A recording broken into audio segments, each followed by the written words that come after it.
Então, vamos supor C infinito, ou CR mais 1, e nós vamos denotar para o KR de M, para o espaço vetorial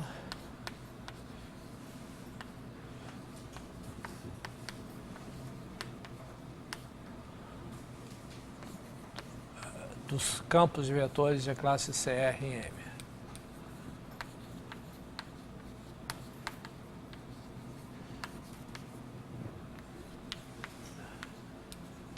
De classe CR, nós vamos tomar sempre R maior ou igual que 1,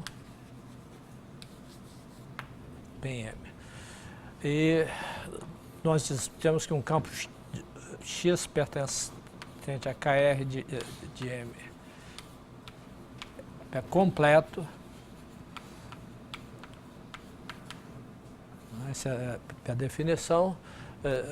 Se toda curva integral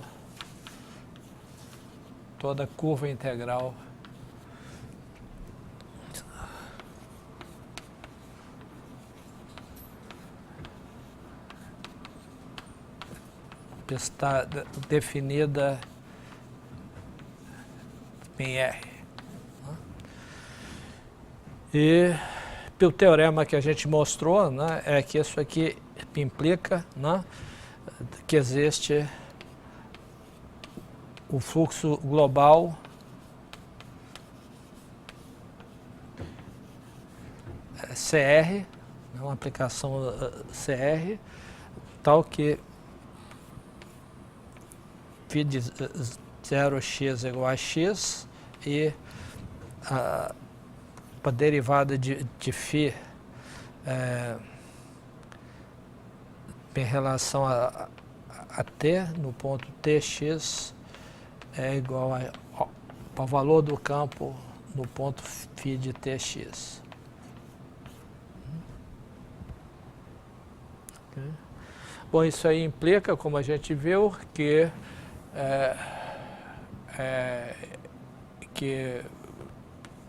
a aplicação para cada t, para aplicação φ de tx é curva integral passando por x, né? É curva integral. E também que a aplicação que a gente denotou por x índice t de m PM, que é a translação ao longo das curvas das órbitas, né? X de tx igual, por definição, φ de tx é dífio CR, né? e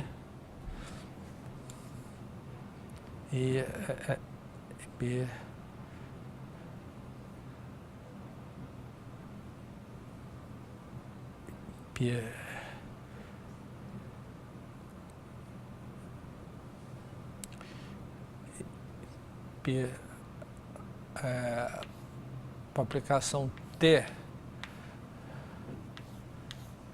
x índice T é homomorfismo de grupo.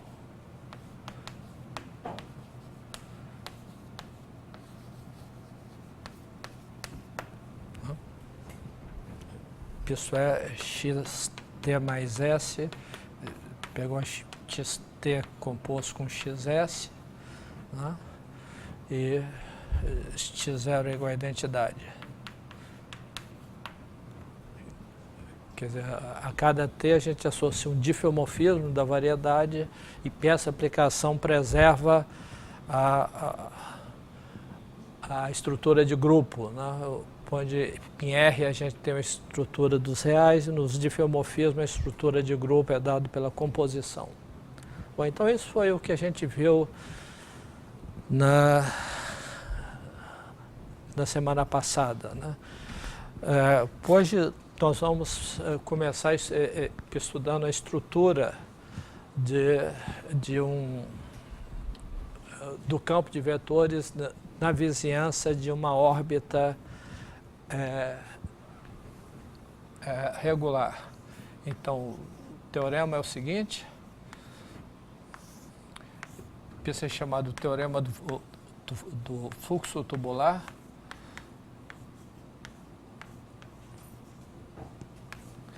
Então a gente começa com o campo CR,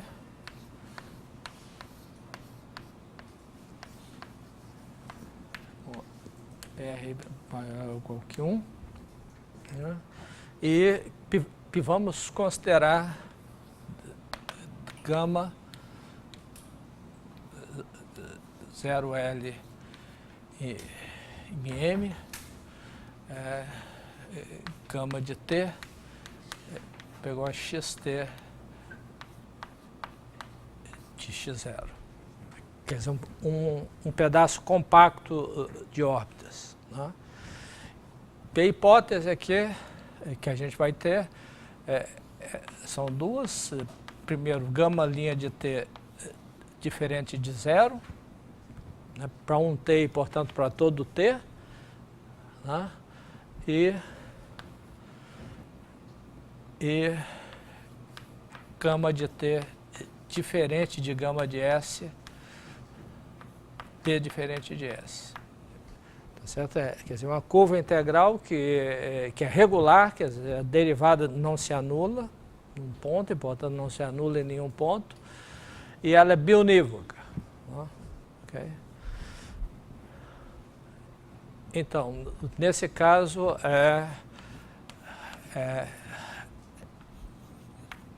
existe uma vizinhança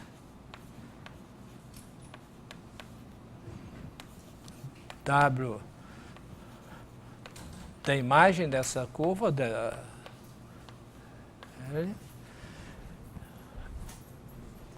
um difeomorfismo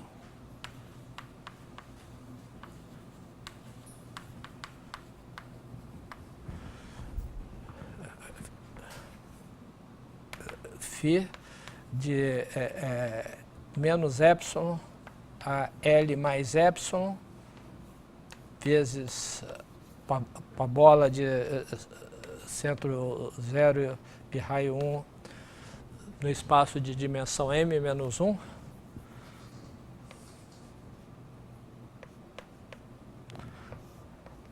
Em W. Okay. Então, isso aqui é o produto, né? Tal que o pullback do campo X seja exatamente o campo D de dt, né? Que é o campo que a cada tx aqui passou a ser o vetor 1, 0. Quer dizer, o campo paralelo, então as órbitas desse campo aqui são as retas passando por um ponto da bola, né? São as retas, o produto desse intervalo pelo ponto. Quer dizer, o campo unitário na direção da primeira coordenada. Ok? Quer dizer, então as órbitas, então esse teorema diz que nessa vizinhança W, quer dizer, vamos fazer uma figura em dimensão 2, a gente tem uma vizinhança W aqui, isso é W, e tem um difeomorfismo aqui que leva o campo horizontal aqui, né, T de dt nas órbitas do... Esse é o difeomorfismo φ. Quer dizer, aqui é o produto, né? Esse aqui é menos epsilon PL mais epsilon da reta, e isso aqui é a bola, né? Então, para cada ponto, esse campo aqui, as órbitas são as retas horizontais, né? E essas retas são levadas nas curvas integrais de W aí. Okay? Tá? Então, o campo é paralelo. Com essa mudança de coordenadas CR, né? Isso aqui, esse difeomorfismo tem a mesma classe que o campo. Então, com a mudança de coordenada CR, o campo é simplesmente horizontal, biunitário. Certo? Então, esse é o teorema que a gente quer provar.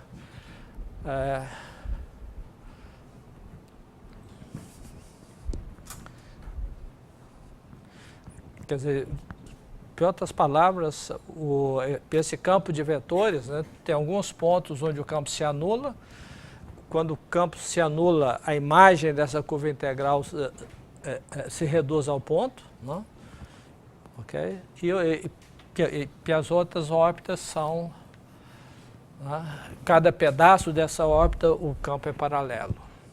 Cada pedaço compacto da órbita, com a mudança de coordenadas, a gente tem o campo paralelo. Okay?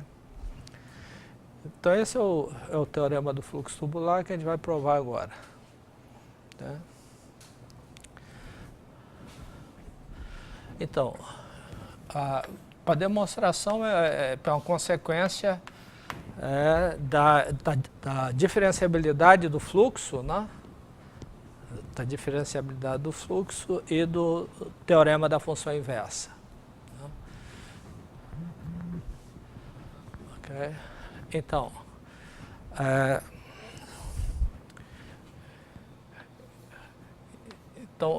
vamos tomar PS contido em M, com a subvariedade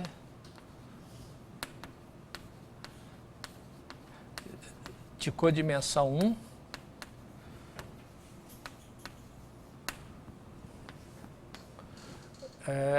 contendo o ponto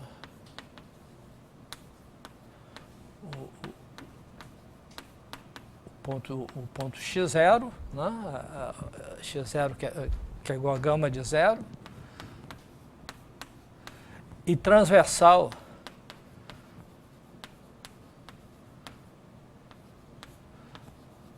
para o campo X.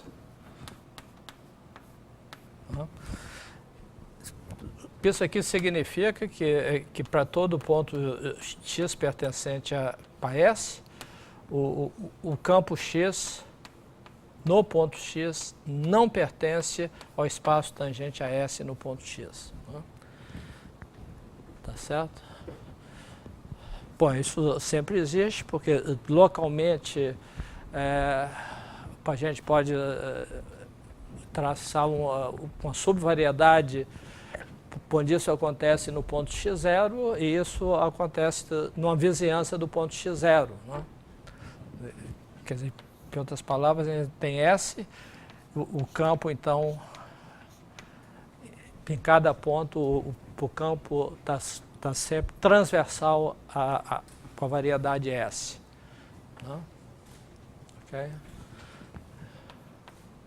Esse é o campo X transversal à variedade S. Tá certo?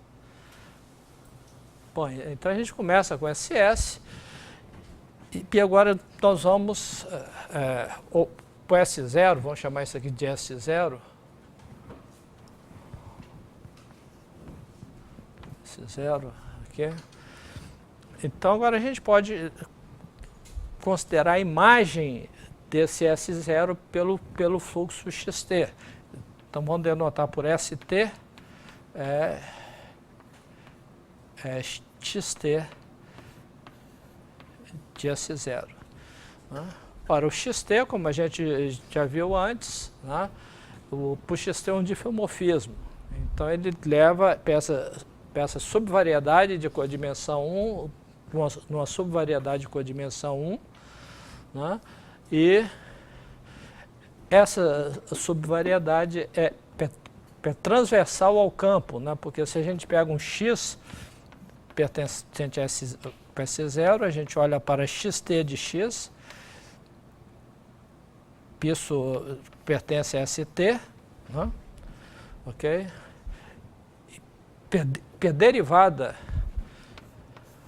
de XT no ponto X, que é um isomorfismo, ele leva o espaço tangente para S no ponto, para S0 no ponto X, no espaço tangente a ST do ponto XT de X. Né? ok? Tá certo? E a derivada, e essa mesma derivada, né, quando eu aplico ao vetor do campo, isso dá o próprio vetor no campo, do campo no ponto xt de x. Né? E como a derivada é um isomorfismo, né, que o subespaço, esse subespaço mais o subespaço gerado pelo campo pelo espaço todo, a gente tem um isomorfismo e, portanto, a derivada de xt é o isomorfismo desse espaço no outro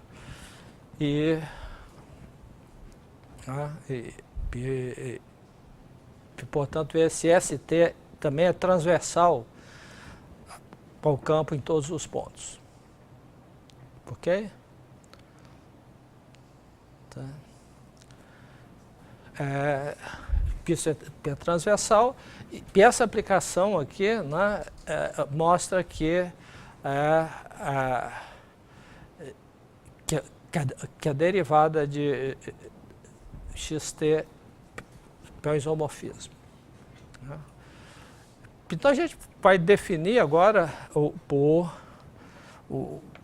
xt, por campo φ, né? Vamos usar outra letra, né? Psi de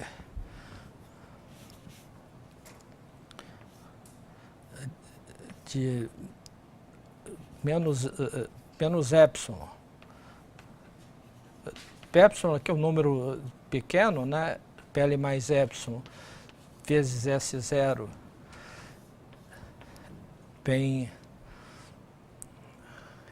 M, né? Okay? Por psi-t de psi de t x, né? É igual x índice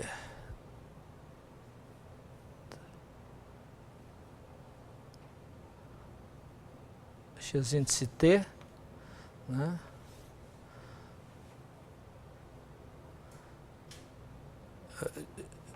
X índice t de x. Ok?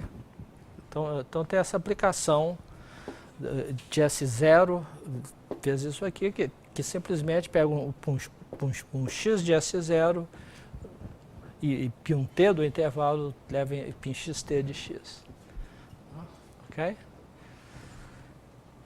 Então, pela diferenciabilidade do fluxo, né, isso é diferenciável nas duas variáveis, esse psi é diferenciável.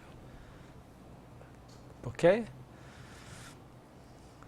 Então, a gente quer provar que se a gente tomar esse S0 suficientemente pequeno, quer dizer, uma vizinhança suficientemente pequena do ponto x0 em S0, né, a gente vai ter que isso aqui é um difeomorfismo.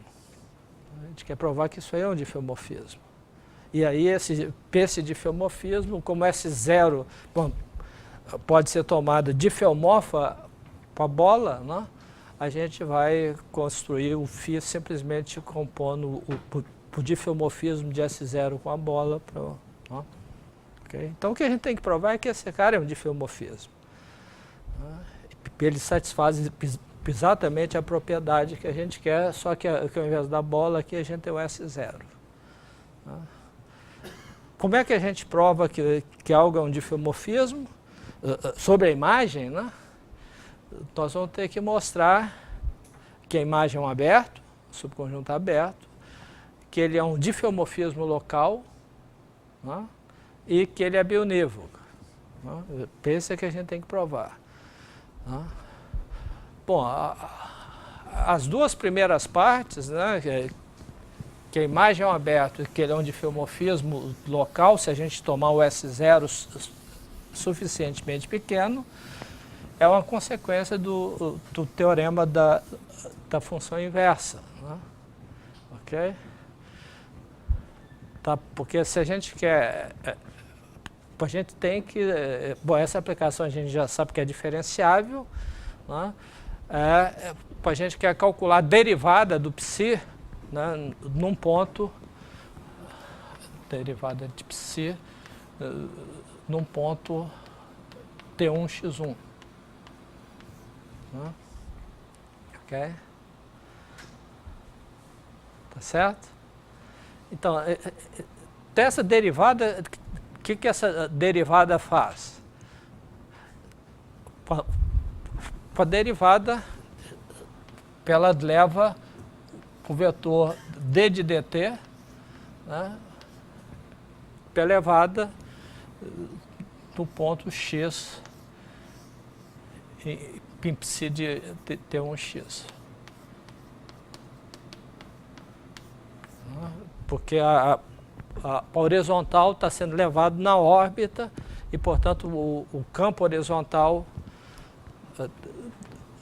d de dt está levado no campo x no ponto correspondente. Ok? E a derivada de psi T1x1, ela leva o espaço tangente para S no ponto x1, no espaço tangente para S0 no ponto x1, no espaço tangente para ST1 do ponto psi de T1x. Ok? Por definição, né? Ok? Porque né? Pela definição aqui. Bom, então esse leva exatamente pela diferenciabilidade do fluxo, né? Isso aqui é um isomorfismo.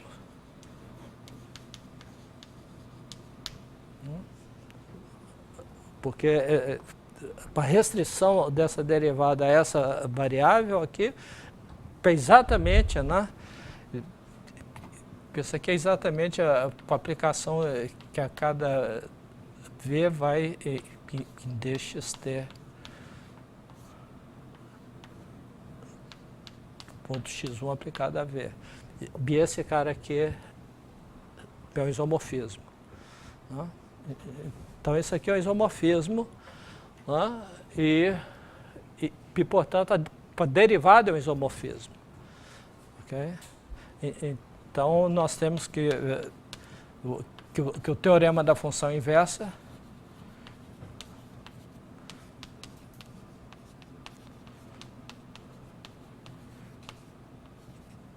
implica que psi é restrito para uma vizinhança de T1x1 é um dífio sobre uma vizinhança com a vizinhança da imagem, sobre uma vizinhança de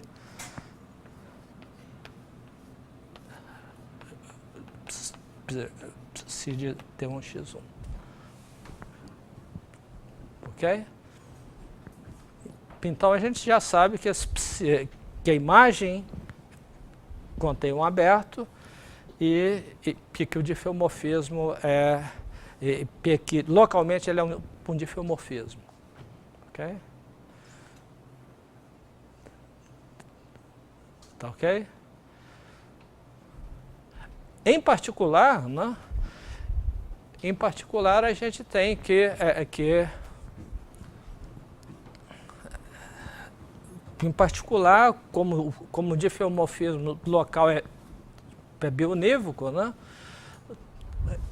Bom, e agora a gente tem que esse arco tem um compacto, né? É um compacto, a gente pode cobrir a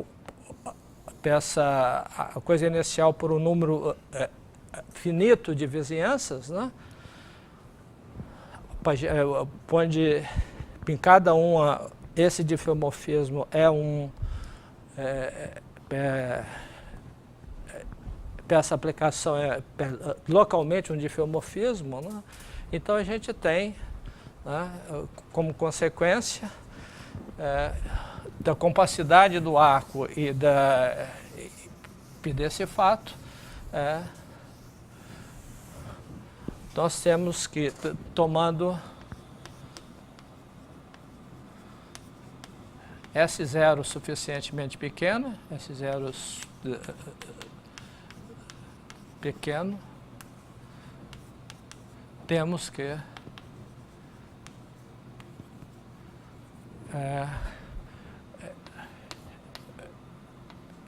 se de T1, Tx é diferente de Sy, se S é diferente de T e é suficientemente pequeno.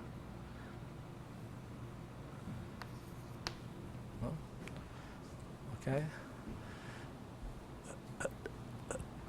Localmente isso vale, para cada X a gente tem uma vizinhança onde isso aqui acontece, né? Então agora a gente pode cobrir essa órbita aqui, esse arco por um número finito de vizinhanças, e a gente tem que se é um diffeomorfismo local e localmente é bionívoco. Okay?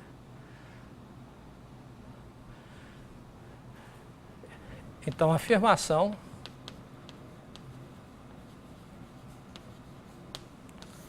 agora é que, tomando S0 suficientemente pequeno,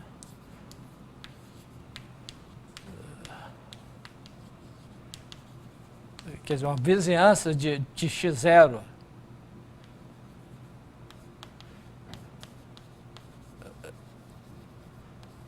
pequeno, temos que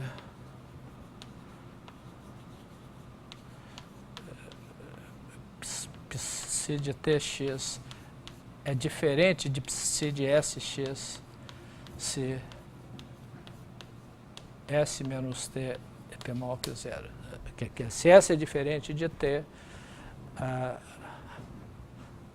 aplicação é bionívoca.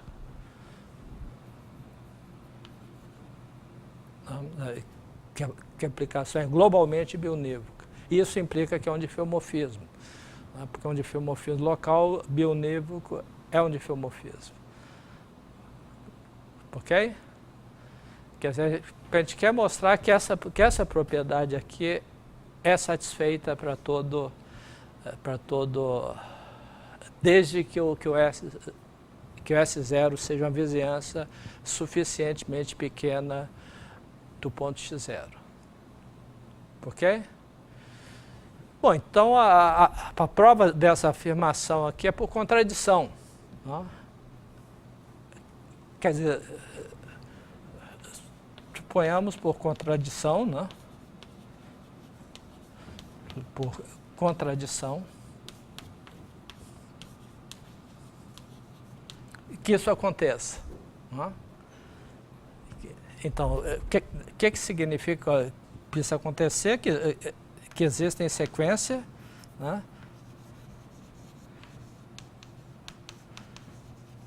Sequências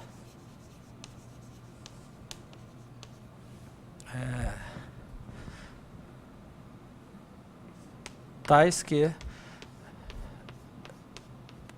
psi de tnxn é diferente de psi de Sn e yn, né? E xn e yn convergem para o ponto x0. Quer dizer, que arbitrariamente próximo de x0 a gente tem essa aplicação com tn menos Sn maior que zero. Diferente de zero, né? Ok? Tá? Então a gente vai supor que isso aconteça, né, para xn, yn, então a gente pode, a gente vai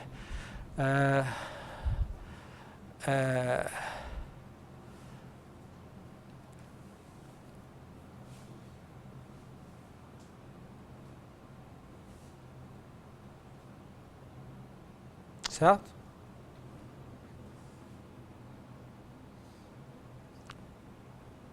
Bom, então se a gente tem essa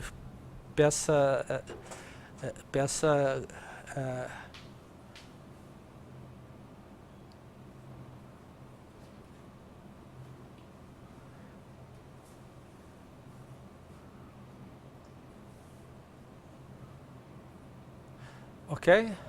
Tá.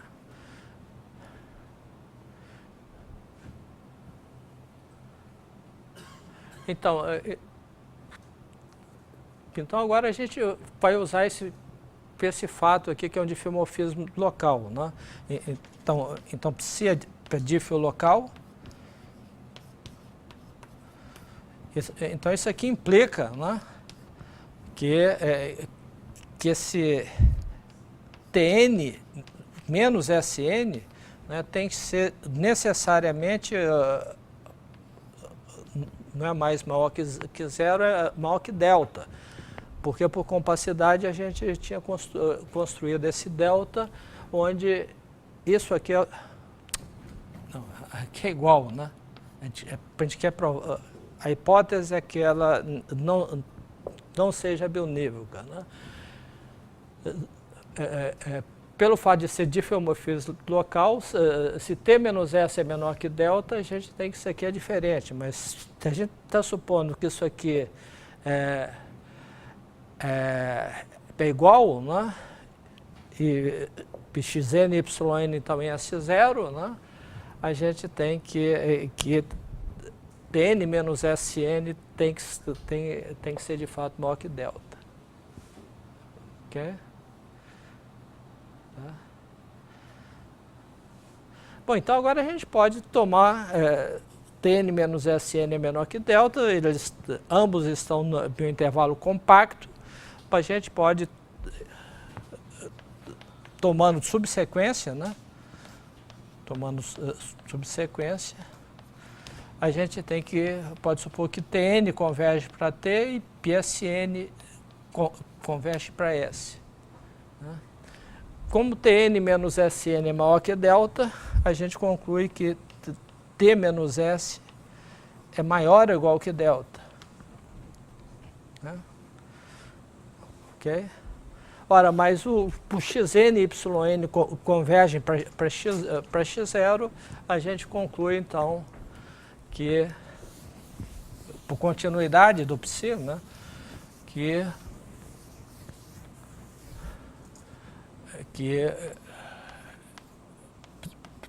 psi de x0t igual a psi de x0s. E como T menos S é menor que delta, isso aqui significa que S é diferente de T, isso é uma contradição.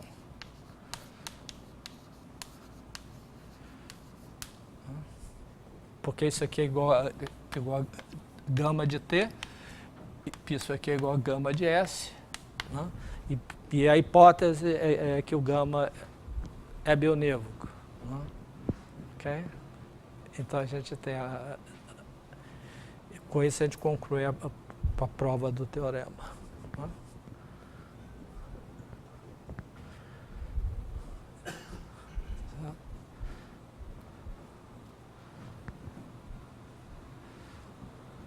Ok?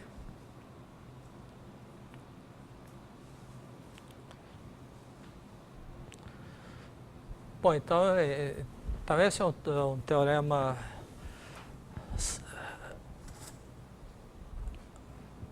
sobre a estrutura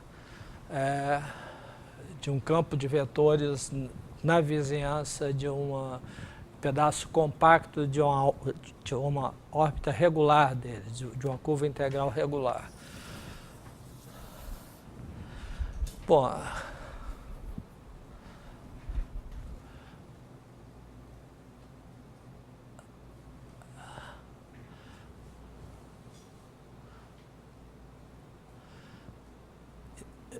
então, como consequência desse teorema, nós vamos provar o seguinte corolário, né? Por consequência desse teorema é o seguinte: seja gama contido em M, né?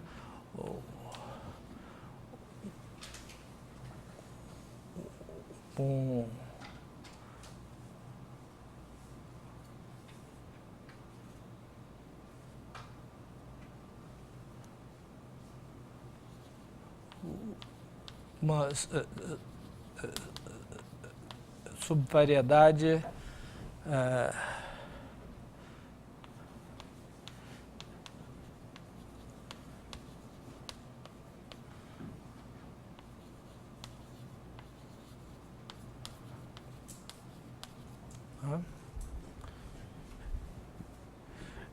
e K contido em gama compacto.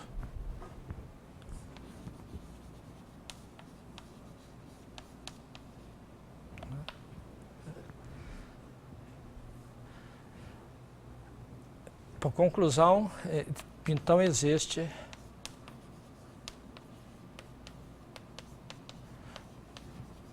uma carta local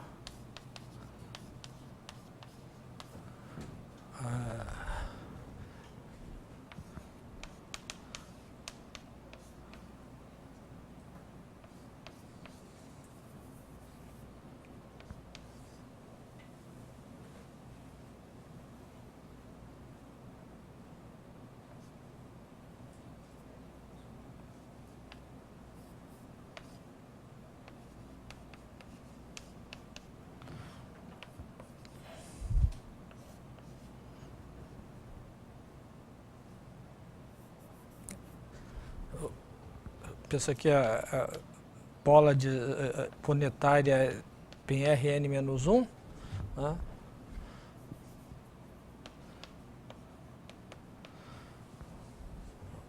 Uma carta local CR, tal que psi de K esteja contido em menos epsilon, epsilon mais L vezes zero, né? Que leva o K numa reta. Okay? Quer dizer, então a gente está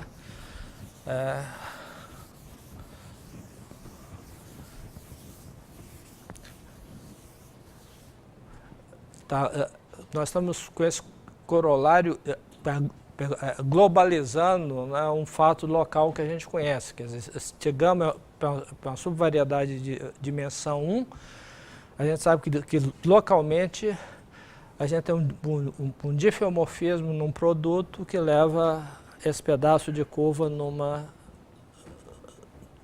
num segmento de reta. Né?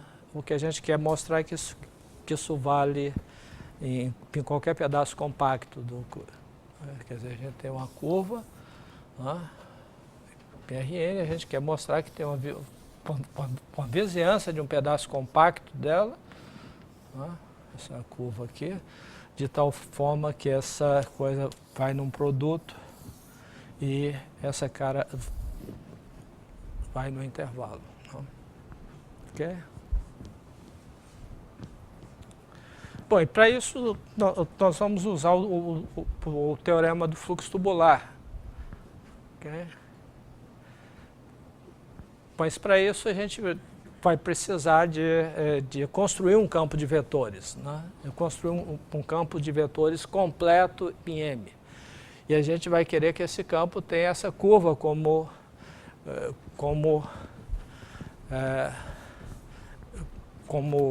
bordo, né?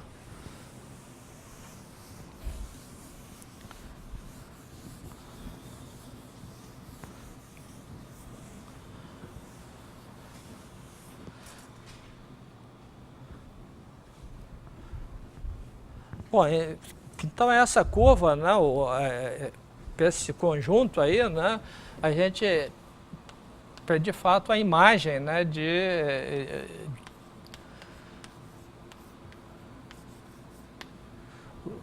fonte de gama para o mergulho. Ou tomar gama para o mergulho de 0,1 em coisa, em particular o gama linha de T é diferente de 0 para todo T pertencente a 0,1. Okay? Tem uma parametrização dessa curva e, como é uma curva mergulhada, a gente tem uma parametrização onde o gama linha de T é diferente de 0 para todo T. Bom, o que a gente quer agora é construir um campo de vetores. Okay? Ora, localmente é fácil, né? Quer dizer, se a gente pega um ponto qualquer da curva, né? A gente olha para o vetor tangente aqui, gama linha de T nesse ponto, né? Como isso aqui é uma subvariedade, né, eu tenho um diffeomorfismo local, né, que leva uma vizinhança desse ponto em um produto, onde a curva, né, a curva vai numa reta horizontal. Ok? Tá certo? Pô, então eu posso construir um campo nessa vizinhança, né, da seguinte forma. Eu pego o campo horizontal aqui, né, então esse ponto aqui está indo aqui no 0. Eu faço o seguinte, eu pego uma vizinhança desse ponto, pois isso aqui é um diffeomorfismo, a pré-imagem dessa vizinhança para uma vizinhança maior. Pego uma outra vizinhança que contém o fecho dessa, né, okay, um pouco maior. E eu faço o seguinte, eu construo o seguinte campo de vetores em M. Né? Esse campo de vetores vou chamar de psi, essa carta local. O psi é o pullback do campo lambda d de dt. Eu pego o campo horizontal aqui e multiplico esse campo por uma função lambda de x é identicamente π1 na vizinhança menor e é identicamente 0 fora da vizinhança maior. Ok? Então eu tenho essa vizinhança, né? Essa função sem infinito lambda, ela vale 1 aqui e fora disso aqui vale 0. Né? E aí eu estendo o campo, x não pertence à vizinhança maior. Porque fora dessa vizinhança, da terceira vizinhança, eu identifico como sendo 0. Tá? Ok? Então eu posso fazer isso numa vizinhança de cada ponto. Então agora eu posso cobrir o compacto por um número finito de vizinhanças. Né? Então o que eu tenho é o seguinte.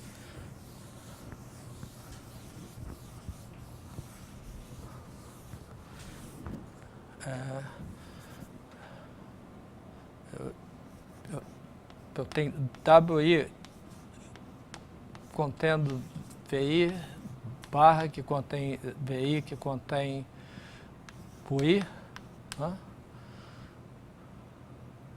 Por I barra que contém o I, vizinhanças, abertos, né?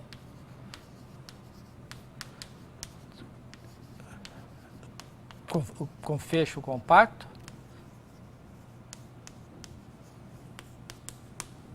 né? Ok?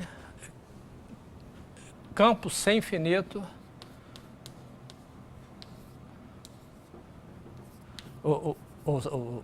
sem infinito, né? O CR, se esse mergulho é CR, né? XI.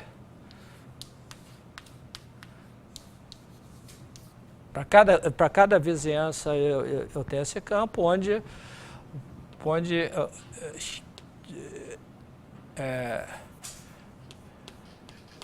XI identicamente zero fora de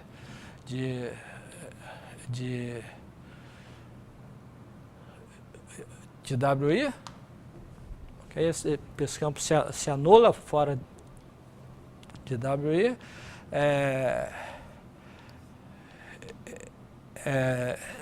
se X pertence para a imagem de gama,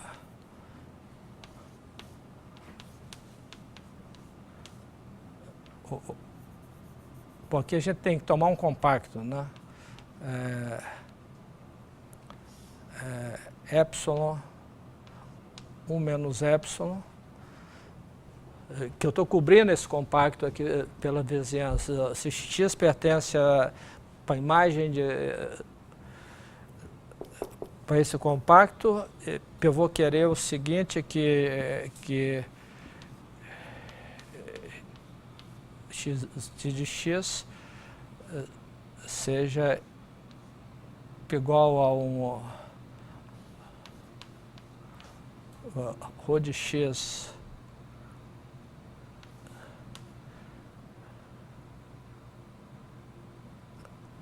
tá melhor de x é gama de t com t pertencente a esse compacto epsilon 1 menos epsilon, né? Então x do ponto de x xi é ρ de x vezes gama linha de t, né?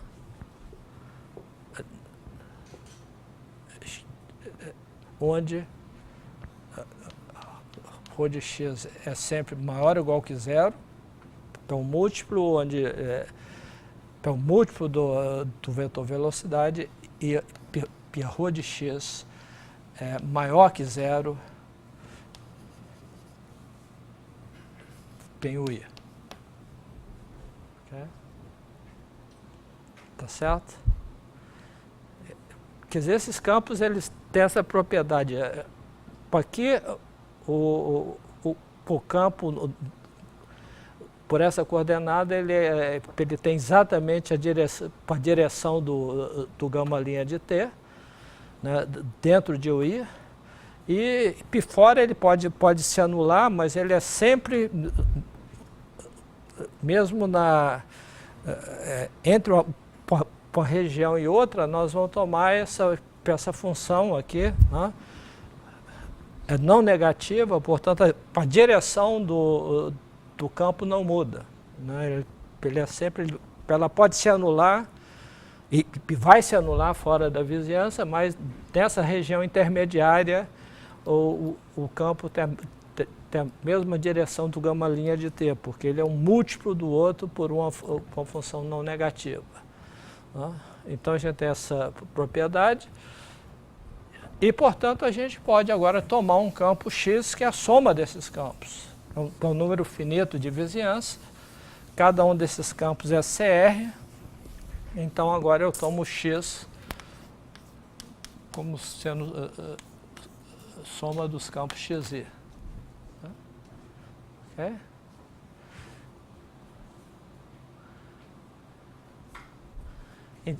Então agora eu tenho que x de x, para todo x, né? Para múltiplo positivo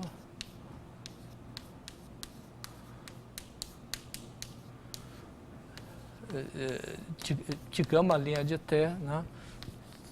Para todo t pertencente a menos epsilon, epsilon 1 menos epsilon, né? Ok? Se x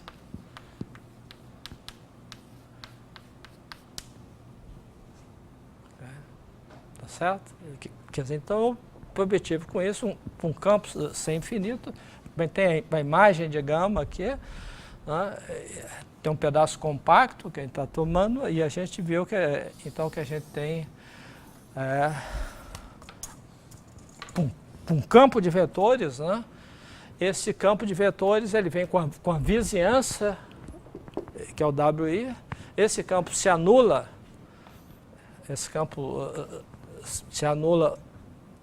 fora x é identicamente zero fora do compacto,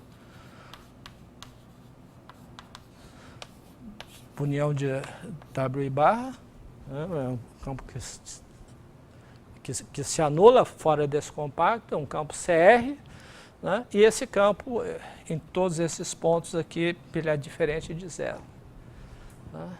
Então, como esse campo se anula fora de um compacto, né? Temos que x é completo.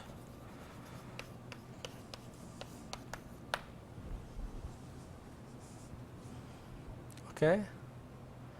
X é completo e a gente tem que a órbita desse campo X, por esse ponto aqui, gama de epsilon, né? Que a aplicação T vai em xt de gama de epsilon, P curva integral de x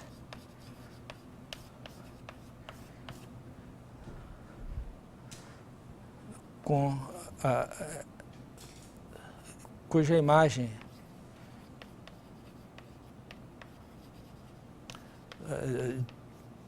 de um certo intervalo 0L é igual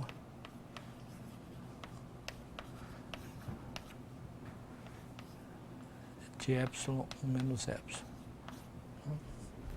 Okay? Quer dizer, esse L é o tempo que eu gasto para, partindo desse ponto, chegar no outro ponto extremo aqui, que é... Ok? Bom, e aí eu uso esse campo é completo porque ele se anula fora de um compacto, né? E, portanto, pelo teorema do fluxo tubular, eu posso tomar essa vizinhança suficientemente pequena, de modo que eu tenho um difeomorfismo num produto e, portanto, uma carta CR. Então, com isso, a gente tem um corolário. Ok?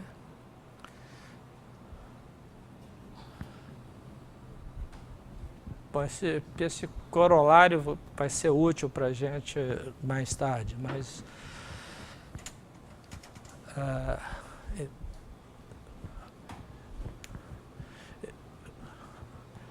então, para construir difeomorfismos na variedade, né, a gente viu que basta construir campos de vetores completos. E aqui é um exemplo de como a gente pode construir campos de vetores. A gente constrói o campo localmente, né, e depois a gente soma, porque o espaço de campo CR é um espaço vetorial. Então a gente tem muita flexibilidade para construir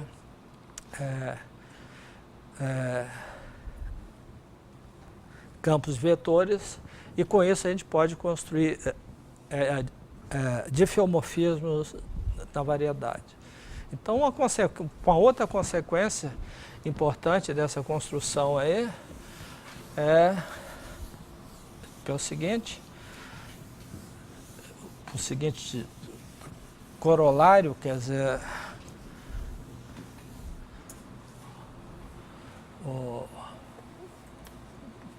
outro corolário, mas a gente vai precisar de um lema para provar esse corolário, é o seguinte: se M é uma variedade sem infinito,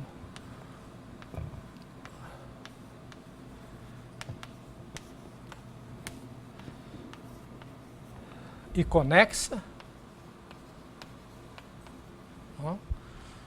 então existe,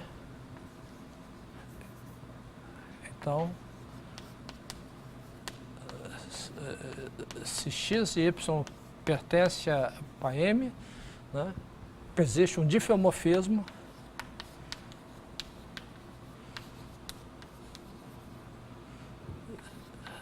sem infinito φ de M em M, tal que φ de x é igual a y. Quer dizer, dado dois pontos quaisquer, a gente sempre pode construir um difeomorfismo que leva um ponto no outro. Né? Okay? Quer dizer, isso mostra que a variedade tem muitos difeomorfismos. Né? Bom, a gente já sabe porque cada campo completo dá um difeomorfismo, então a gente tem... E a gente vai usar isso para provar esse fato aqui. Né?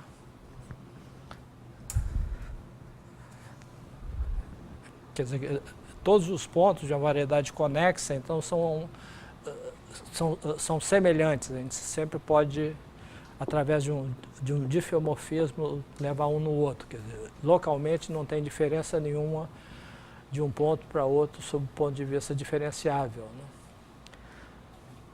Bom, para demonstrar esse teorema, basta provar o seguinte lema, né?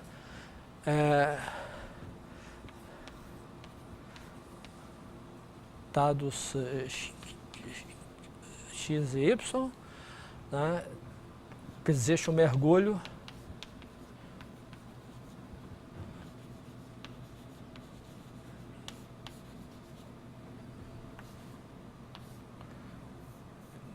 gama de 0,1 em M, né? Sem infinito, né? Tal que gama de epsilon igual a x, pi gama de 1 menos epsilon igual a y. Quer dizer, existe um mergulho sem infinito passando pelos pontos x e y. Ok? Quer dizer, existe uma curva mergulhada passando pelos x e y. Então, tendo esse lema, a gente simplesmente constrói esse campo de vetores aqui e o fluxo desse campo de vetores vai dar um difeomorfismo que leva o x no y. Tá? Ok? Então, o corolário ele sai da mesma prova desse teorema, usando esse mergulho. Quer dizer, segue do corolário anterior usando o mergulho. Tá? Ok? Bom, então o que a gente tem que fazer é construir esse mergulho. Então basta provar o lema.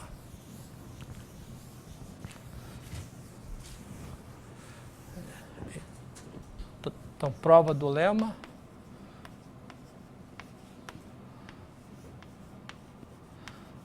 Bom, aí nós vamos fixar o ponto inicial, né? E aí nós vamos considerar o conjunto dos z's de M, de todos os pontos de M, tal que exista uma curva mergulhada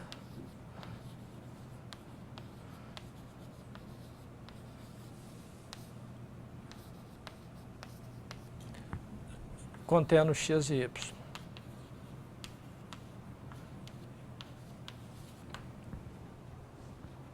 Tá? Ok? Contém x e z.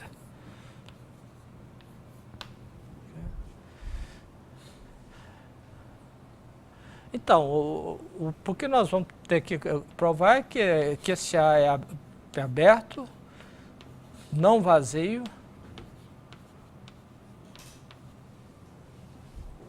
aberto, não vazio e fechado.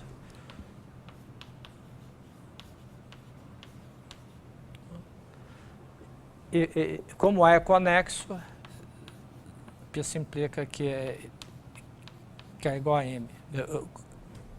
Como M é conexo, A é igual a M.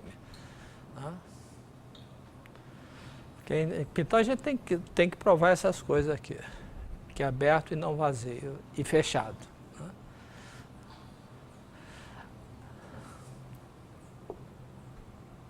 Aberto, não vazio. Vamos provar não vazio. Não vazio por quê? Porque x possui uma vizinhança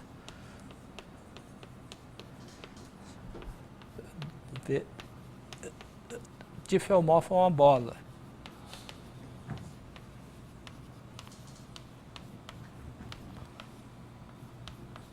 De Rm, né? Ok? Põe essa bola e esse diffeomorfismo, por exemplo, leva o x no ponto zero. Ora, mas se a gente tem uma bola do Rn, dado um ponto x,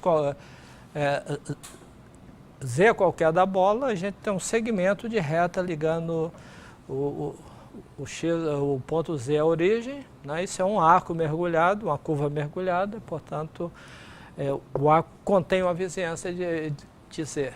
Né? Isso implica que A contém uma vizinhança de z.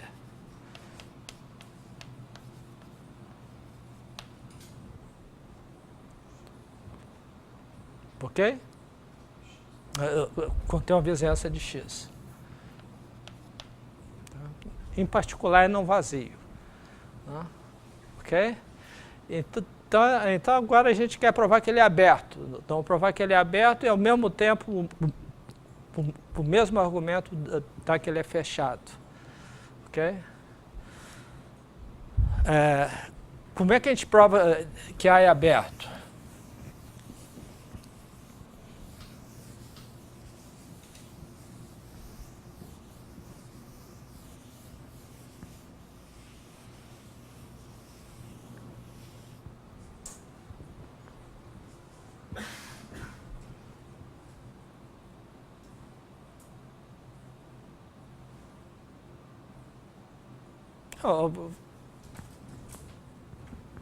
Vamos provar que A é fechado.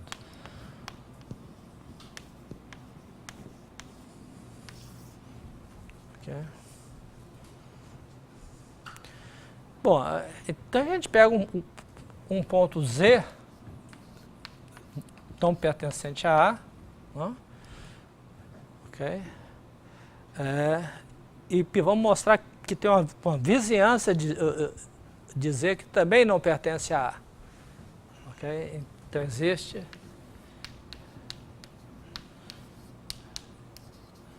de Z tal que vem interseção A igual a vazio.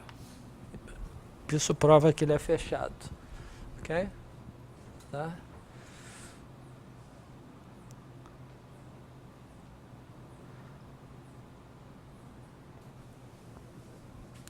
Bom, para o Z, né? Z possui uma vizinhança W, né? Tal que existe a carta local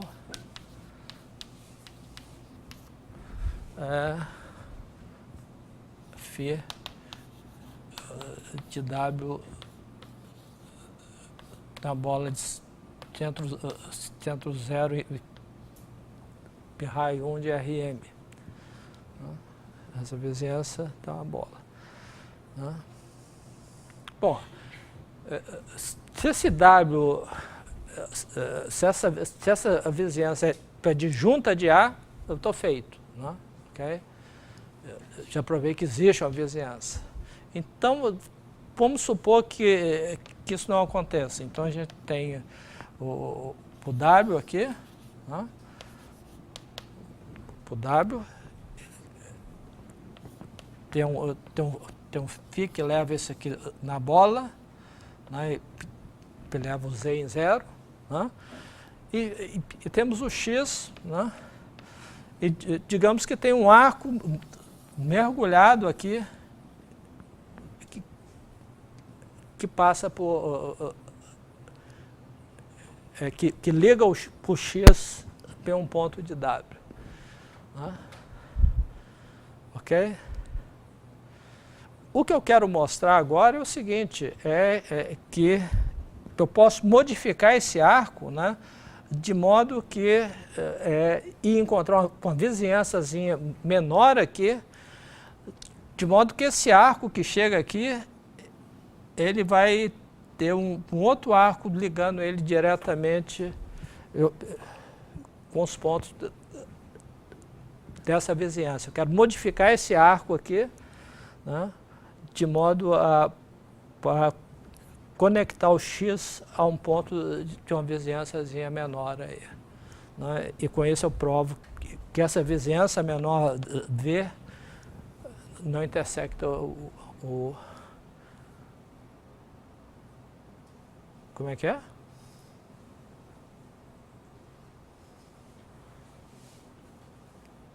Então, espera aí, o que eu estou falando?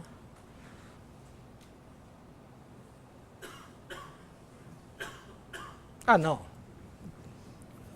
Não tem o V aqui, O que eu quero mostrar é que se Z pertencente a A, não pertence a A. Então, eu vou mostrar que esse W, esse W é de fato o V aqui. Eu vou mostrar que esse V não pode intersectar o conjunto A, quer dizer, não pode existir um arco aqui com essa propriedade. Ok? Para isso eu vou mostrar que se isso acontece, eu posso perturbar o coisa aqui e de fato ir até encontrar um arco que liga o X com esse ponto X0. Bom, isso porque eu estou dentro da bola, Quer dizer, se eu tenho um arco numa bola, então agora eu vou argumentar no espaço euclidiano. Eu estou no espaço euclidiano, tem a bola euclidiana, porque eu vou mostrar, eu vou mostrar um pouco mais que isso, eu vou mostrar o seguinte, digamos que eu tenho a bola de centro 0 e eu tenho um arco que entra nessa bola, ok? Um arco mergulhado que tem um pedaço dentro dessa bola. O que eu vou mostrar de fato é que existe uma vizinhança de 0 aqui. Vou mostrar um pouco mais que isso aqui, que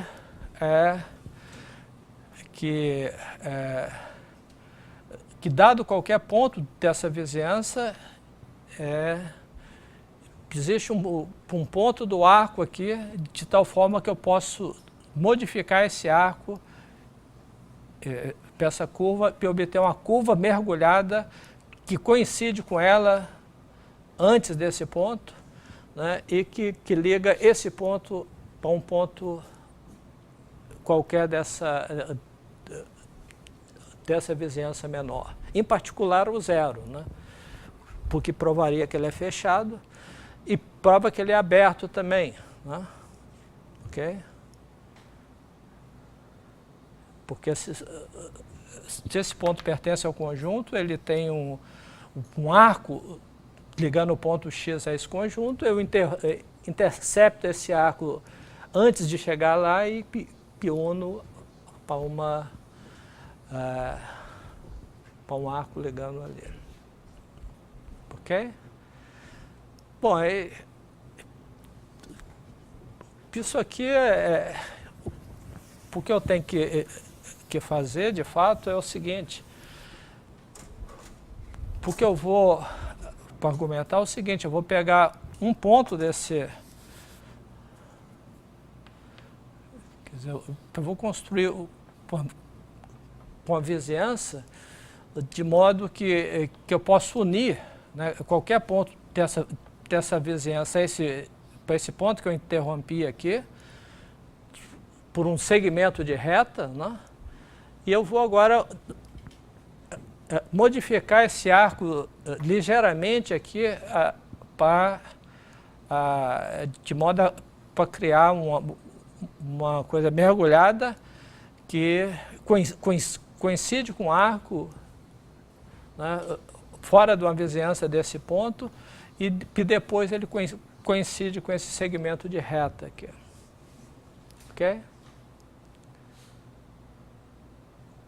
Quer dizer, aqui eu posso, qualquer ponto aqui eu posso ligar por um ponto de uma vizinhança aqui por um segmento de reta, eu obtenho uma curva contínua, né? A única coisa que eu tenho que modificar essa curva para ela ficar diferenciável, né?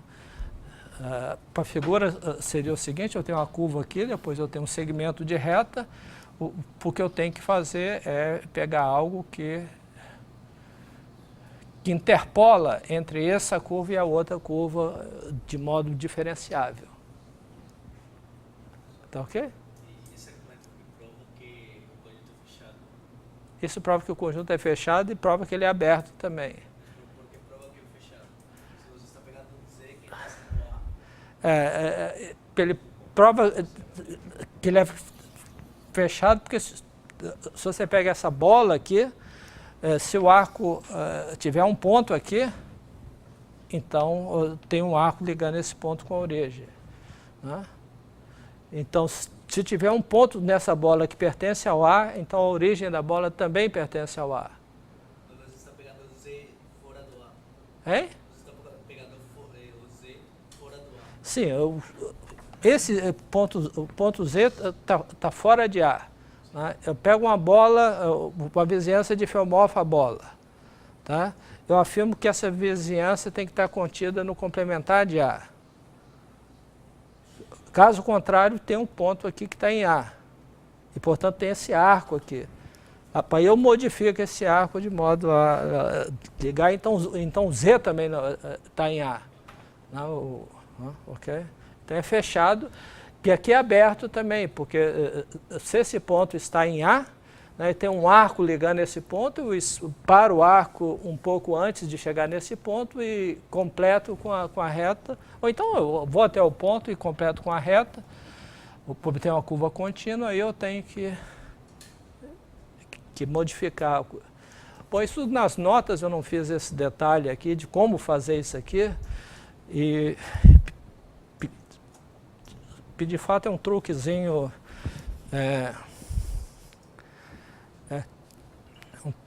simples, mas tem que tomar um pouquinho de cuidado, que é o seguinte, uma curva, né, localmente, localmente uma subvariedade é um gráfico, né? Quer dizer, você tem R, né, PRN menos 1, PRM menos 1, né? Então, uma subvariedade qualquer, né, ela é localmente um gráfico, né, do tipo T, alfa de T pertencente a menos epsilon, epsilon, pi alfa com função menos epsilon, pi r m menos 1. Isso é uma curva em RM, localmente ela é um gráfico. Né? Se eu conseguir escrever duas curvas como sendo um arco, né? Como sendo um gráfico com a mesma decomposição aqui, né? Eu posso simplesmente pegar uma função lambda de R em R, né? Tal que lambda de t igual a 1 para t, digamos, menor ou igual que epsilon, e lambda de t igual a 0 para t maior ou igual que epsilon sobre 2, né? E aí eu posso definir, interpolar as duas, né? Da seguinte maneira, eu pego o outro gráfico gama, tal que gama de t é igual a lambda de t, alfa de t, mais 1 menos lambda de t, beta de t. Então, esse gama é uma função sem infinito, né, Rm menos 1, que vale alfa para t menor ou igual que 0.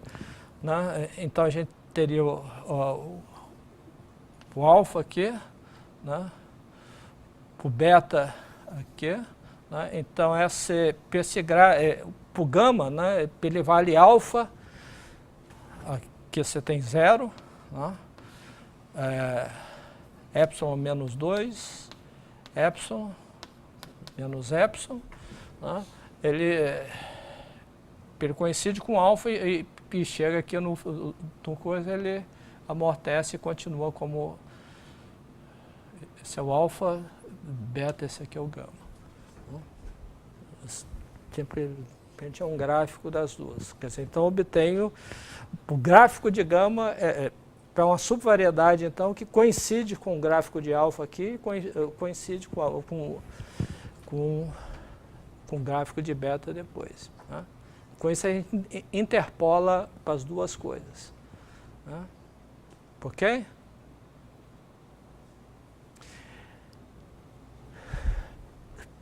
Então, eu tenho que olhar para essa situação aqui, onde de fato eu vou olhar esse arco aqui e vou comparar primeiro um ponto do arco com a reta que une esse ponto do arco na coisa. Tá ok? Eu quero escrever ambos, né, tanto essa reta como essa curva aqui, como localmente um gráfico aqui. Okay? Quer dizer, eu quero tomar uma decomposição do Rm em R vezes Rm menos 1, subespaço de dimensão Pm e um espaço de dimensão 1, onde ambos vão se escrever como um gráfico em relação à mesma decomposição. Ok? Tá? Bom, então, aqui eu tenho que tomar um pequeno cuidado aqui para poder fazer isso.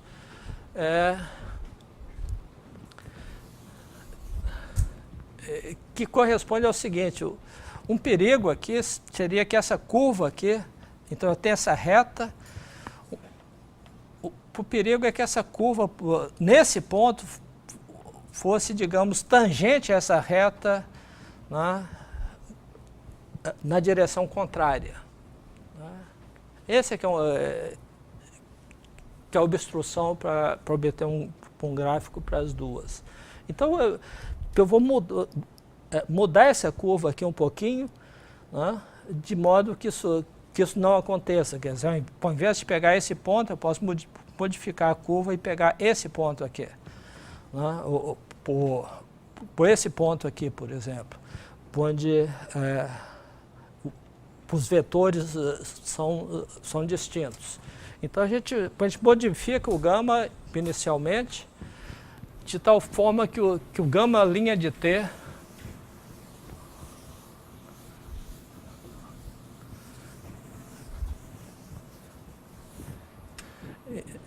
Então eu posso modificar o gama, né, tal que tem um gama de T pertencente à bola e de tal forma que o gama linha de T não pertence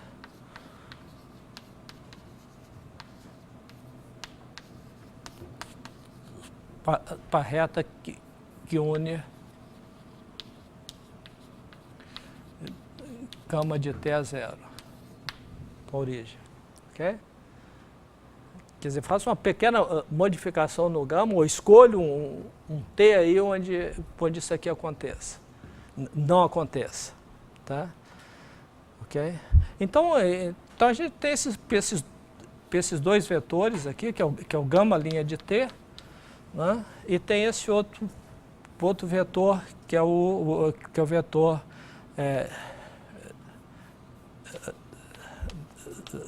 zero menos gama de T, ou menos gama de T, né? Ok? O vetor que une o gama de T para o zero. Tá? Bom, então eu tenho dois vetores que não são paralelos. Ok? Bom, então eu posso colocar um produto interno Rn, eu vou olhar para os vetores x pertencente a Sn-1, esfera unitária, tal que x, gama linha de T, é maior ou igual que zero. Né? Ok? Quer dizer, os vetores que apontam para o complementar ortogonal de gama linha de T, estou olhando para os vetores onde isso acontece. Né? Bom, isso dá um subconjunto aberto, limitado pelo hiperplano dos vetores ortogonais para gama linha de T. Analogamente, eu considero um X tal que isso menos gama de T maior ou igual que zero. Né? Ok? Ora, se esses vetores não estão alinhados, né? Quer dizer, um não é o oposto do outro, principalmente, então existe um X, tal que isso aconteça, e isso aconteça, x maior que zero e x maior que zero. Né? Quer dizer, existe um vetor x, tal que um vetor x unitário, tal que o produto escalar desse vetor com gama linha de T é positivo e com esse cara é positivo. Né? Ok? Bom, então agora eu olho para o complementar ortogonal aqui. É o conjunto dos y tais que yx é igual a zero. Okay? Tá ok? Tá? Agora eu tenho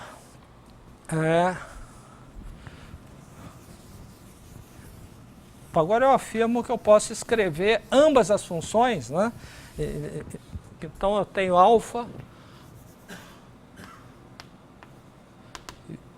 e beta de menos epsilon em epsilon em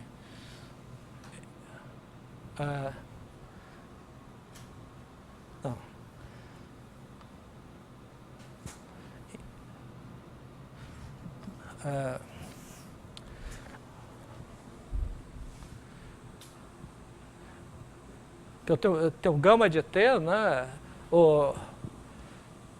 Vamos chamar esse ponto de T0 aqui, gama linha de T0.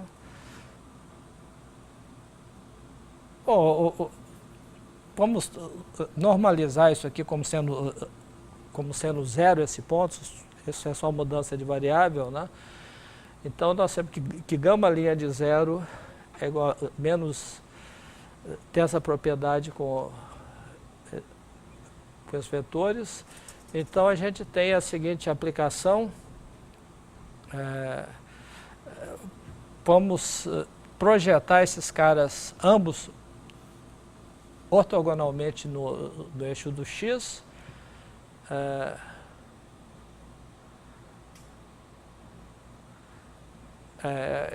E vamos tomar alfa de menos epsilon até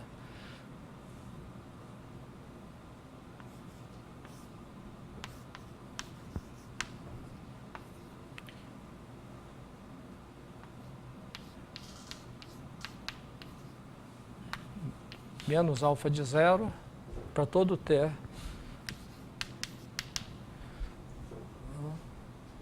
Okay. Quer dizer, esse alfa é a parametrização da curva que une esse ponto para 0, né? Onde alfa de 0 é igual a gama de 0. Então estou pegando essa curva e estou pegando o gama aqui. Né? O que eu quero afirmar é que ambas as curvas são gráficos de função daqui para cá, por eixo do X. Como é que eu vou mostrar isso?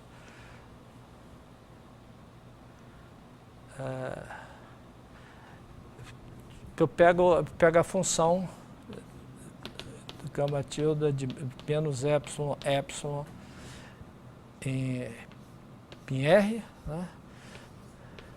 Gama tilde de T é o produto escalar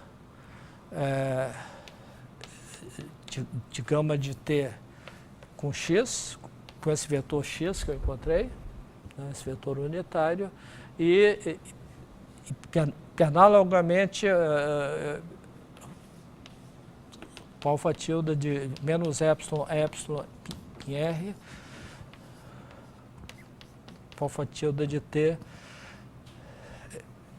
pegou alfa de T X, produto interno. Né?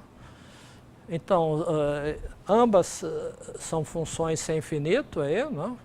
Porque gama e alfa são funções sem infinito. E o que eu tenho é o seguinte, o que acontece com gama linha de 0?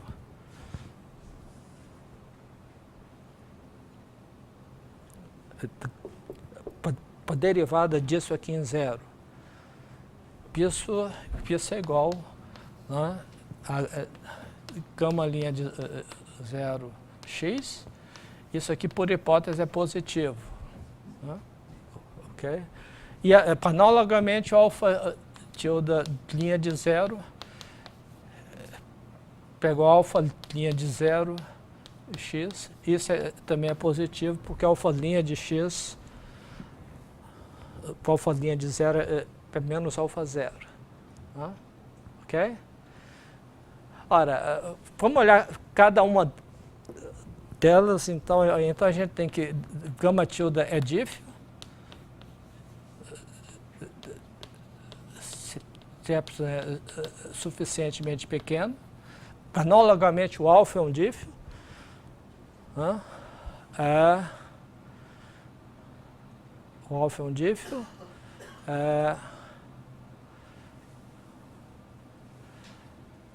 É um diff sobre uma vizinhança de 0. Então, é um diff.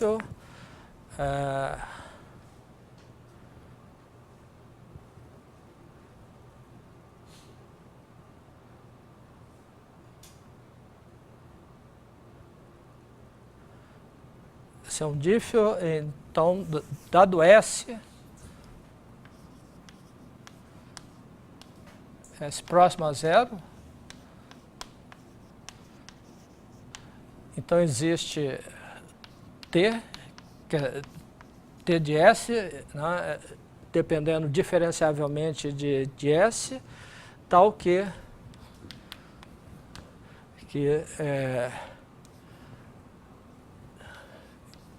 gama de T de S x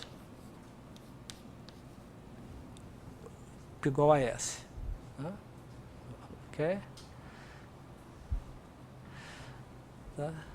Bom, então agora a gente pode considerar a aplicação que é o ponto S vezes X nessa reta aqui.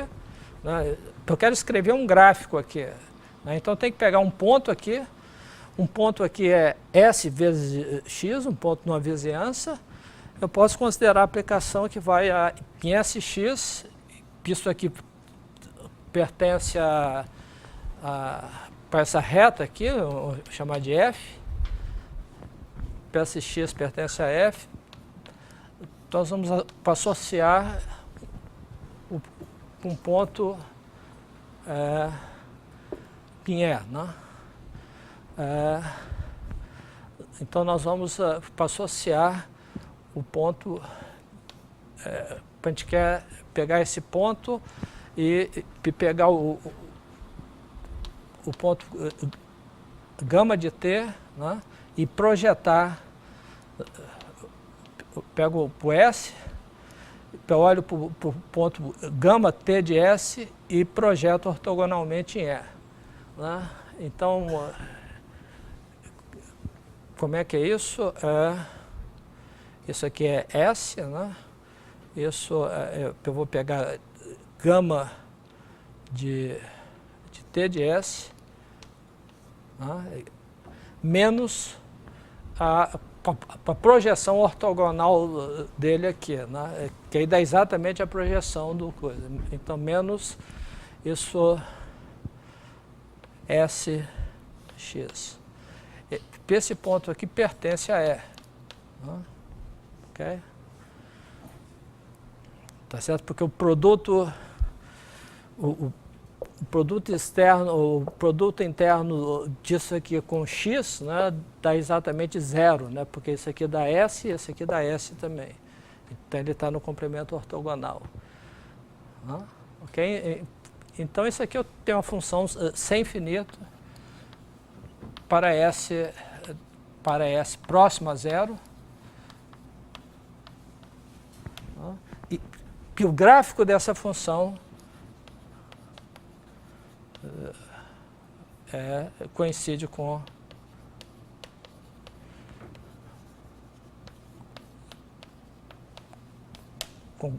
a imagem de gama. Tá certo? Por construção. Né? Esse é exatamente o... Né? Quer dizer, o gráfico dessa aqui é somar o SX com isso aqui, dá exatamente o gama de T de S. Ok? Então, esse gráfico coincide com analogamente, a gente tem que localmente essa outra função, que é a reta, né, cuja imagem é a reta, ela coincide pelo gráfico de uma função. Então, ambas são gráficos de funções, a gente pode usar esse argumento aqui para interpolar as duas e construir o tal arco. Né? Okay?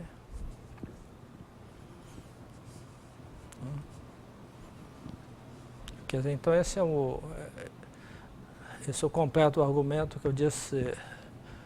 Das notas eu afirmo que isso aqui é fácil ver, né? Que a gente pode sempre construir esse arco, mas a maneira formal de construir esse arco, a gente tem que interpolar isso com a reta. Né? A gente tem que construir esse arco contínuo e depois interpolar os dois. E a maneira mais simples de fazer isso é usando um gráfico. Né? Okay? Mostrando que os dois são gráficos. Né? E aí é fácil interpolar os dois gráficos. Ok? Então, com isso, prova esse teorema e, portanto, prova o lema e, portanto, as consequências do lema.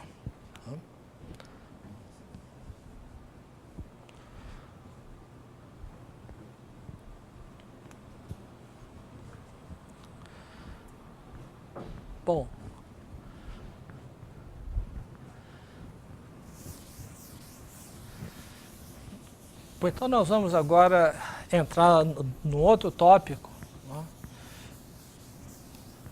Ainda no capítulo 2, que vai ser muito útil para a gente para o estudo de variedades, vai ser a noção de métrica riemanniana.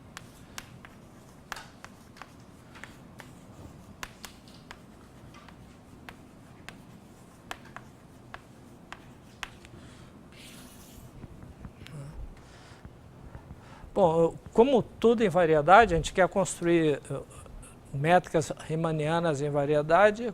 Como tudo em variedade, a gente tem que começar olhando o conceito que a gente quer introduzir no espaço euclidiano, em abertos do espaço euclidiano, e ver como é que ele varia com diffeomorfismos, né? Então, nós vamos começar definindo a noção de métrica num aberto de RM. Então, aberto.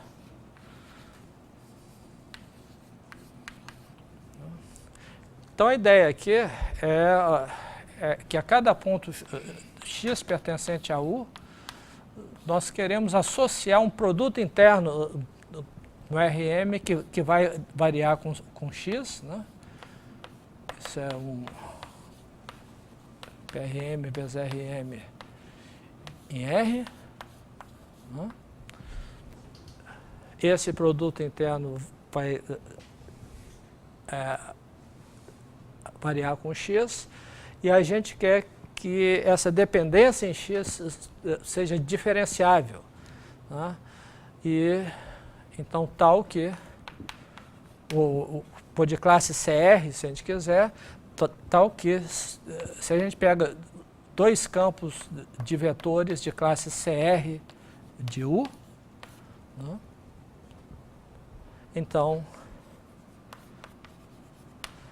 para aplicação que a cada x de U associa o número real, que é o produto interno desses vetores no ponto x, calculado com esse produto interno no ponto x, isso é um número real, seja CR.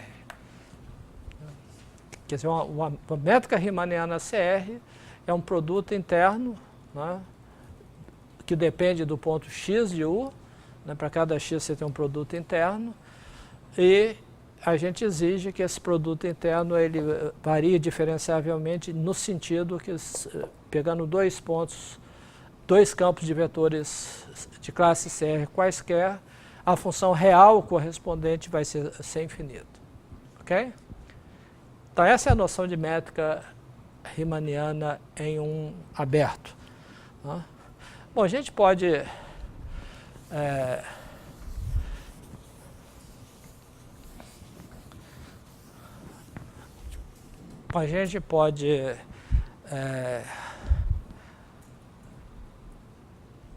escrever uma métrica em termos apenas de uma família de funções da variedade, as funções sem infinito, CR, da seguinte maneira. Você considera T de xi, né, o campo que a cada x pertencente a U associa o vetor que vale 0 em todas as coordenadas, exceto na iésima, né? Isso aqui é I. Para a iésima coordenada ele vale 1 e em todas as coordenadas ele vale 0, quer dizer, o campo de vetores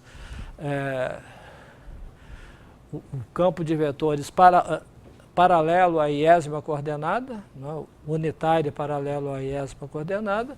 Bom, então, se a métrica é PC infinito, ele define, né, funções sem infinito, Jj, né, definida como Jj de x é igual a produto interno desse vetor com esse outro vetor no ponto x, né? Então, por definição, isso aqui é uma família de funções sem infinito, né? E para cada x, né, a gente tem uma matriz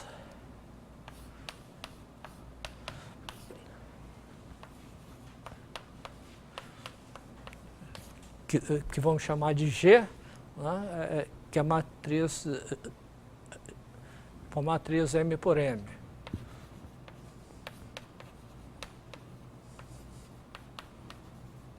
Certo? Então a métrica riemanniana associa a cada x uma matriz M por M, cujos coeficientes são funções sem infinito sem infinito em U. Né? Quer dizer, uma aplicação sem infinito de U no espaço das matrizes. Né? Agora, essa matriz, se ela vem de um produto interno, né, ela tem as seguintes propriedades. Né?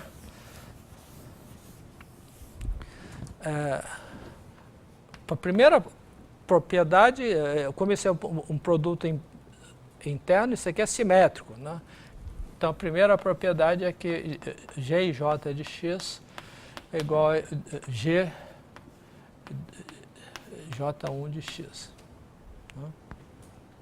Ok? E a segunda propriedade, né, se a gente pega um vetor V,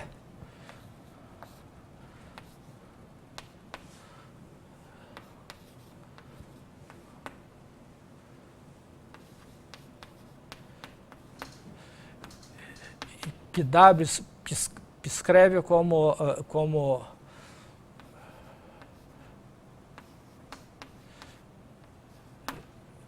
em termos dessa base, né? Ok? Então, o que a gente tem é que o produto interno de V e W no ponto X, né, se a gente usa a propriedade de ser um produto interno, expande esse produto interno em termos das coordenadas e usa essas funções G e J, a gente tem que isso aqui pode ser visto como uma multiplicação de matrizes, onde VT a matriz V1, onde V são as coordenadas de V, e W nós estamos olhando para a matriz W1, WM. Né? Ok?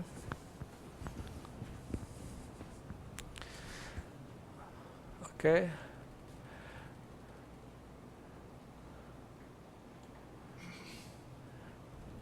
Então, essa matriz de funções, ela define o produto interno, pois ela tem uma outra propriedade, né, que como o produto interno é positivo definido, a gente tem que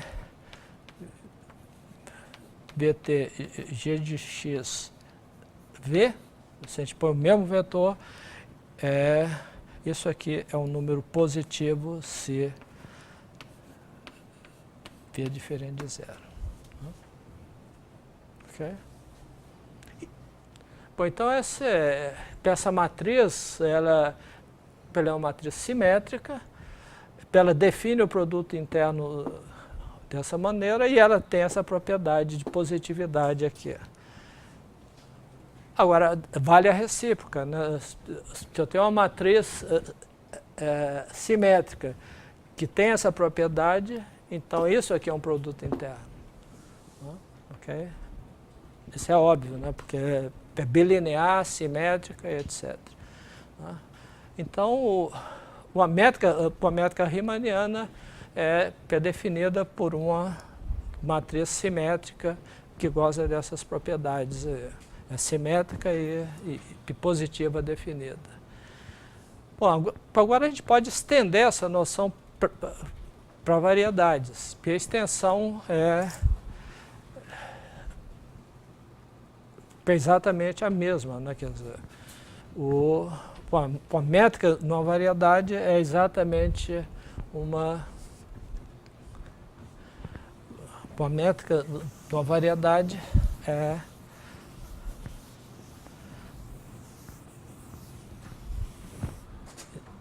então, a métrica riemanniana CR é uma aplicação que a cada x de m passou a ser um produto interno do fibrado tangente a m, produto interno, tal que para todo par de campos de vetores de classe CR de M, para aplicação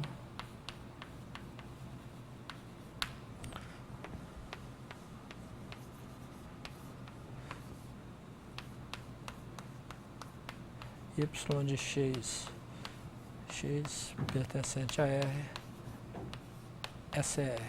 Né? Isso é exatamente a mesma definição. Okay? Bom, se a gente tem a noção de métrica, a gente pode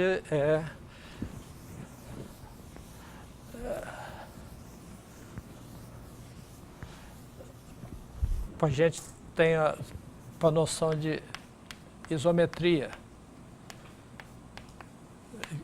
que tanto vale, quer dizer, a gente tem uma aplicação entre duas variedades, né? E que se a gente tem duas métricas,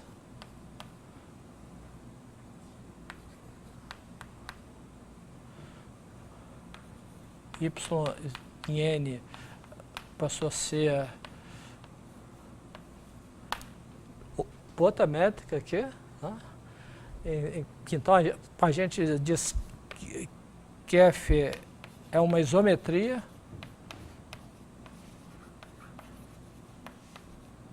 se a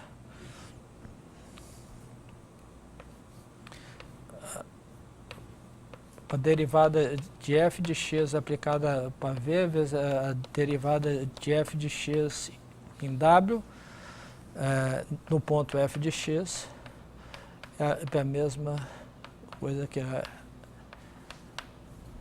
o produto interno de v e w. Isso para todo x.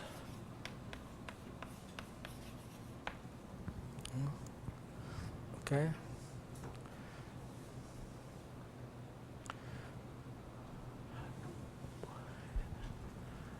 Bom, a gente pode escrever para um diff o CR, né? E preserva a métrica. Okay? Isso é isometria CR. Bom, então, se a gente vê a definição, a gente vê exatamente que com a métrica riemanniana, né, se a gente tem um atlas,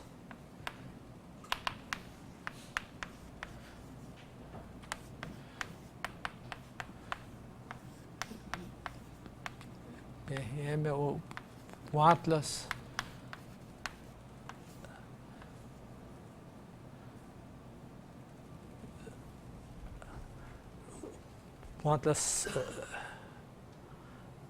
CR, né? CR mais 1. Né? Então, uma métrica riemanniana em M, né? É uma família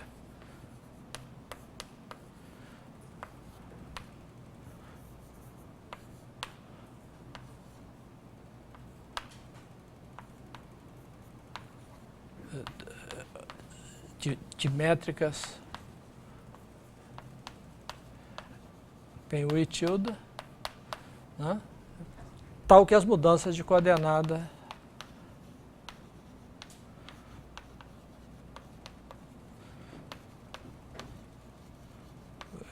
coordenadas são isometrias.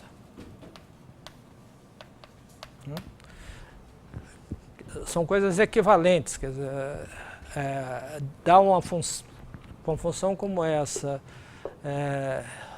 com essa propriedade, é a mesma coisa de dar uma família de métricas riemannianas em cada aberto de RM na imagem das cartas locais, com a condição que as mudanças de coordenadas são isometrias. Bom, então na próxima aula nós vamos construir métricas riemannianas interessantes em variedades, né? Então a gente continua amanhã, né? Vai ter uma aula amanhã pela manhã, no mesmo horário, na